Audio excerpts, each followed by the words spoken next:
रिमझिम फाइनली सारा सच जान चुकी है कि उसकी समीर बन्ना से शादी क्यों हुई। आने वाले अपकमिंग ट्रैक में रिमझिम और कबीर मिलकर समीर को सच्चाई बताने जा रहे होते हैं, लेकिन तभी मोहिनी रिमझिम पर जानलेवा हमला करवा देती है। मोहिनी ने ठान लिया है कि जब तक समीर और अमायरा कुलदेवी के दर्शन करके लौटेंगे, तब तक वह रिमझिम का काम तमाम कर देगी। इसके लिए वह रिमझिम पर गुंडे छोड़ देती है और अपनी घिनौनी सोच की सारी हदें पार कर देती है। जैसे ही गुंडे हमला करते हैं, कबीर किसी तरह वहां से निकल जाता है, लेकिन वह घायल हो जाता है। अब रिमझिम अकेली ही गुंडों से लड़ती नजर आती है। लड़ते लड़ते जब हालात बिगड़ जाते हैं, तब समीर उसे बचाने पहुंचता है, लेकिन तब तक बहुत देर हो चुकी होती है। रिमझिम के पेट में चाकू लग चुका होता है और वह बेहोश हो जाती है। समीर के आते ही गुंडे वहां से भाग जाते हैं। समीर तुरंत रिमझिम को गोद में उठाकर हाईवे की ओर दौड़ता है, किसी गाड़ी की तलाश करता है, लेकिन उसे न तो कोई वाहन मिलता है और न ही कोई मदद। बड़ी मुश्किलों के बाद वह रिमझिम को अस्पताल पहुंचाता है, जहां उसकी हालत बेहद गंभीर होती है। उधर मोहिनी खुश होती है कि रिमझिम अब नहीं बचेगी, लेकिन तभी गुंडों का फोन आता है और वे बताते हैं कि कोई उसे बचाकर अस्पताल ले गया है। मोहिनी को शक होता है कि समीर वहां पहुंच चुका है। वह तुरंत अमायरा को फोन करती है। रिमझिम फाइनली सारा सच जान चुकी है कि उसकी समीर बन्ना से शादी क्यों हुई।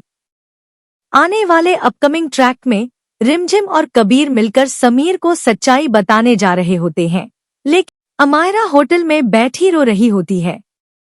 फोन उठाते ही वह कहती है कि समीर को रिमझिम की ज्यादा परवाह है और वह उसे छोड़कर चला गया। यह सुनकर मोहिनी समझ जाती है कि समीर ने रिमझिम को चुन लिया है। अस्पताल में धीरे धीरे पूरा परिवार पहुंच जाता है। अमायरा और मोहिनी भी वहां आते हैं, लेकिन दोनों मन ही मन यही चाहते हैं कि रिमझिम मर जाए ताकि समीर अमायरा के साथ रह सके।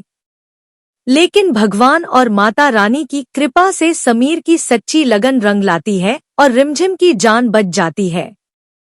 अब रिमझिम और कबीर मिलकर समीर को पूरी सच्चाई बताने वाले हैं और अमायरा को एक्सपोज करने वाले हैं। अगर अमायरा बेनकाब हुई तो मोहिनी भी बच नहीं पाएगी। अमायरा खुद तो डूबेगी ही, साथ में मोहिनी को भी ले डूबेगी। अब सवाल यह है कि क्या समीर अपनी जिंदगी का सबसे बड़ा फैसला लेने वाला है? एक तरफ अमायरा और दूसरी तरफ रिमझिम, लेकिन सच्चाई सामने आने के बाद सब कुछ बदल। तभी रिमझिम की एंट्री होती है और वह बिना देर किए नकली डॉक्टर पर हमला कर देती है। वह कार्तिक को बचाकर वहां से निकल जाती है। यह सीन आने वाले एपिसोड का सबसे बड़ा हाईलाइट बनने वाला है। दूसरी तरफ समीर को अमायरा पर शक होने लगता है। वह चुपके से उसे फोन पर किसी से बात करते हुए सुन लेता है और समझ जाता है कि वह कुछ बड़ा छिपा रही है। यहीं से उसके मन में सवाल उठने लगते हैं, क्या अमायरा सच में वैसी है जैसी दिखती है? कहानी और भी इंटेंस हो जाती है जब कार्तिक रिमझिम को एक बड़ा सच बताता है। वह खुलासा करता है कि कुल गुरुजी की भविष्यवाणी के कारण ही अमायरा ने रिमझिम की शादी समीर से करवाई थी। भविष्यवाणी के अनुसार समीर की पहली पत्नी पर मृत्यु दोष है और उसकी मौत 30 दिनों के अंदर हो सकती है। इस खतरे से बचने के लिए अमायरा ने रिमझिम को एक मोहरे की तरह इस्तेमाल किया। यह सच सुनकर रिमझिम पूरी तरह टूट जाती है, क्योंकि जिस रिश्ते को वह सच्चा मान रही थी, वह सिर्फ एक योजना का हिस्सा निकला। उधर समीर को भी सच्चाई का पता चलता है और वह गुस्से में अमायरा का सामना करता है। लेकिन तभी अमायरा एक बड़ा अल्टीमेटम देती है, आज तुम्हें फैसला करना होगा, मैं या रिमझिम। अब देख